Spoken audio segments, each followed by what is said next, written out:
Ողջույն բարեկամներ, հուսով եմ լավ եք։ Այսօր որոշեցի անդրադառնալ մի խնդրի, որը հիմնականում ձմռանն է հանդիպում եւ հաճախակի հարցնում են մեկնաբանություններում արդեն, թե ինչու են հավերը սկսել ձուն ուտել, կծահարել, ջարդել։ Սա շատ տարածված խնդիր է, քանի որ մենք ընտելացնելով թռչուններին զրկել ենք նրանց ազատ զբոսնելու հնարավորությունից, այդ իսկ պատճառով այս խնդիրը հանդիպում է գրեթե բոլոր թռչունների մոտ, եւ սագերը, եւ հնդկահավերը, եւ հատկապես հավերը, բադերը հակված են իրենց ձուն ուտելու։ Եվ ազատ միջավայրից կտրելով այս թռչուններին մենք կերակրում ենք հիմնականում որոշակի կերերով, որոնց մեջ բացակայում է հիմնական այն սննդանյութերը, որոնք նրանք ուտում էին ազատ միջավայրում, վայրի պայմաններում, եւ նրանց մոտ արդեն խնդիրներ է առաջանում։ Հիմա նախ պարզենք պատճառները, որոնք կարող են լինել, թե ինչու են թռչունները ուտում իրենց ձուն։ Պատճառները ամենատարբերն են եւ ըստ պատճառների էլ արդեն կարող ենք որոշել, թե ինչպես պայքարել այս խնդրի դեմ։ Ու առաջինը եւ գրեթե հիմնական պատճառը կարող է լինել կալցիումի եւ D վիտամինի պակասը, եւ պետք է նշել, որ կալցիումի պակասը կարելի է վերացնել հիմնականում կերին հավի ձվի, թռչնի ձվի կճեպներ ավելացնելով, բայց իհարկե պետք է մի կարևոր դիտարկում անել, որ որոշ դեպքերում չի կարելի ձուն ձվի կճեպը հենց ինքնին սովորական վիճակում տալ հավերին, քանի որ դա կարող է հանգեցնել նրան, որ հավերը սկսեն սովորել։ Նախընտրելի է տալ ձվի կճեպը եփած վիճակում կամ չորացրած կամ լավ լվացած վիճակում, որպեսզի հում ձվի հոտը կճեպից վերանա, եւ այնուհետեւ լավ մանրացնում ենք, կարելի է ինչ-որ սարքերով աղալ կամ սովորական ձեռքով մանրացնել, եւ դա ավելացնում ենք կերին, խառնում ենք կերի հետ, որպեսզի նրանք ուտեն։ Եվ պետք է նշել, որ ինչ ենք լվանում, որ այդ հոտը անցնի ձվից, որպեսզի թռչունները չզգան հում ձվի համը եւ դրանով իսկ ավելացնեն այս խնդիրը։ Եվ կալցիումի պակաս կարող ենք լվացնել նաեւ աղացած սովորական կավիճ փոշի ավելացնելով կերին, կամ նաեւ թռչնանոցի մի մասում դնում ենք մանրացրած խեցի, կարելի է հավաքել հիմա արդեն ձմեռ է եւ խխունջները կարելի է ասել հողի տակ են, իսկ հողի վրա կան այն խխունջները, որոնց մեջ ասենք կենդանի չկա, այսինքն դատարկ խեցիներ են, դրանք կարող ենք մանրացնել էլի մուրճով կամ ինչ-որ բանով թակելով եւ լցնում ենք հավանոցի մի անկյունում, դա եւս կալցիի լրացուցիչ պաշար է իրենց համար։ Իսկ D վիտամինի պակասը, ինչպես գիտենք, D վիտամինը կենդանի օրգանիզմները ստանում են արևի ուլտրամանուշակագույն ճառագայթների ազդեցության տակ, այդ իսկ պատճառով այս խնդիրը կարելի է լուծել հիմնականում հավերին բաց թողնելով տաք եղանակներին։ Չպետք է խուսափել հավերին բաց թողնել, օրինակ կամ առհասարակ թռչուններին բաց թողնել նաեւ ձյունոտ եղանակներին, երբ ձյուն է եկել, հետո արև է բացվել, սա հարմար եղանակ է թռչուններին բաց թողնել։ Հաջորդ պատճառը կարող է լինել կերային բաժնում սպիտակուցների պակասը։ Այս խնդիրը հիմնականում կարող ենք լուծել կերին ավելացնելով օրինակ ձկան ալյուր, մսալյուր կամ ոսկրալյուր, սրանք հիմնականում որքանով ես եմ նկատել, մեր Հայաստանի գյուղատնտեսության մեջ այդքան շատ տարածված չի, բայց պետք է նշել, որ ձուկը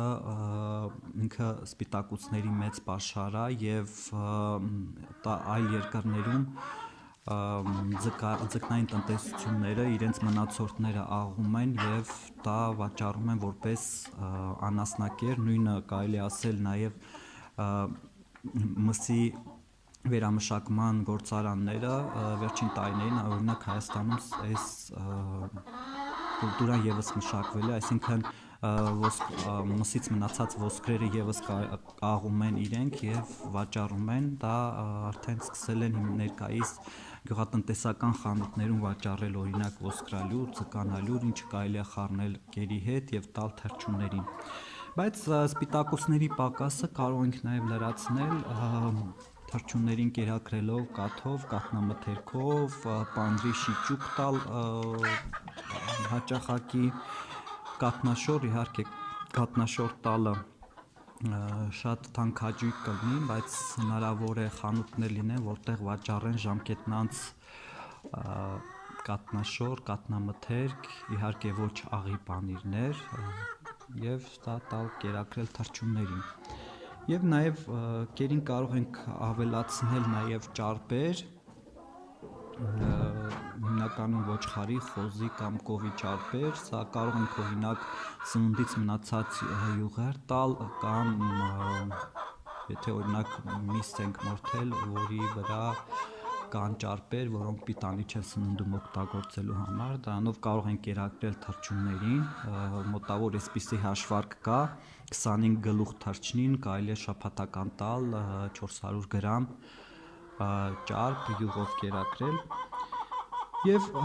շատ կարեւոր է նաեւ թռչնանոցում դնել ավազով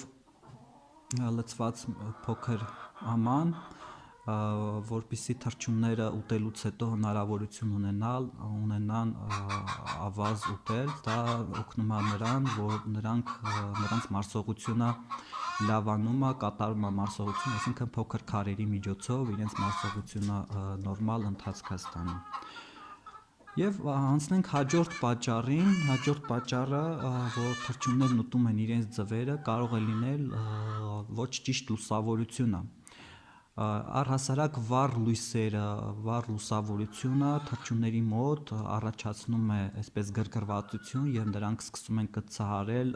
սպիտակ կամ փայլուն առարկաները։ Դրա համար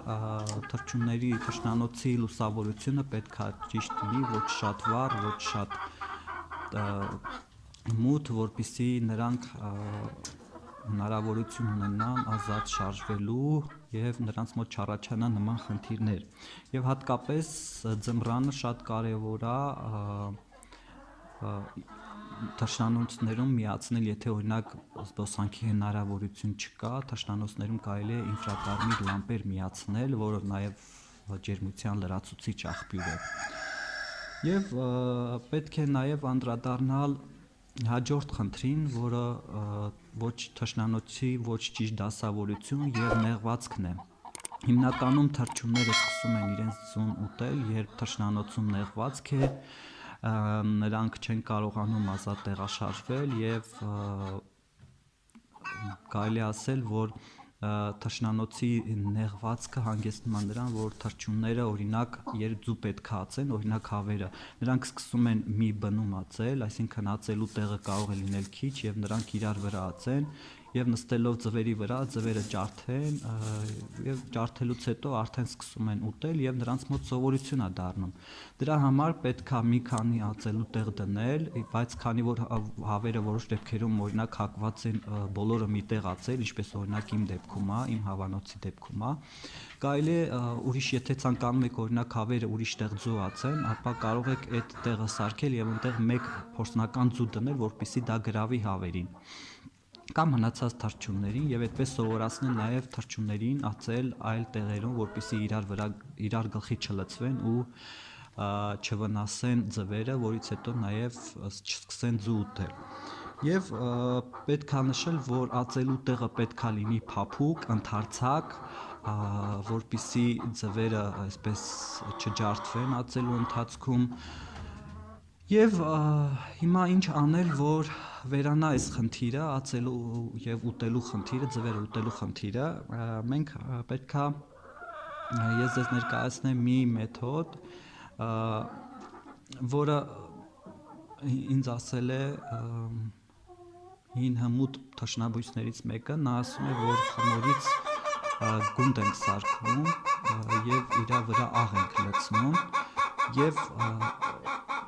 առանձնացնում ենք ուշադրություն ենք դարձնում, թե հատկապես որ թռչուններն են ուտում եւ առանձնացնում ենք այդ թռչուններին առանձին տեղ եւ այնտեղ դնում ենք այդ ձվի տեսք տված խմորը, աղի խմորը, երբ հավը կծահարում է արդեն այդ ձվի տեսք ունեցող խմորը, նա արդեն սկսում է խուսափել ձու ուտելուց, քանի որ ինքը զգում է աղի համը։ Սա իհարկե չեմ կարող ասել 100%-անոց մեթոդ է, բայց կարելի է փորձել, բայց ներկայումս հիմնականում AliExpress-ում եւ մնացած այլ ինտերնետ խանութներում վաճառում են հատուկ ակնոցներ, որոնք նախատեսված են հենց այս խնդիրը վերացնելու համար, դա հագցնում են հավերի վրա եւ հավերը խուսափում են արդեն ձու ուտելուց։ Հուսով եմ ինֆորմացիա ստացաք բավականին, շատ շնորհակալ եմ ձեզ ինձ ոգևորելու, անընդհատ մեկնաբանություններում ոգևորելու համար, այս աշխատանքը ես հաճույքով եմ կատարում եւ հուսով եմ, որ ձեզ ինչ-որ օգուտ եմ տալիս դրանով, շատ շնորհակալ եմ բոլորիդ, իսկ դուք անպայման հավանում եք տեսանյութը, թողնում եք ձեր կարծիքը մեկնաբանություններում եւ եթե հնարավորություն ունեք, նաեւ տեսանյութերը կարող եք տարածել սոցցանցերում։ Շնորհակալություն։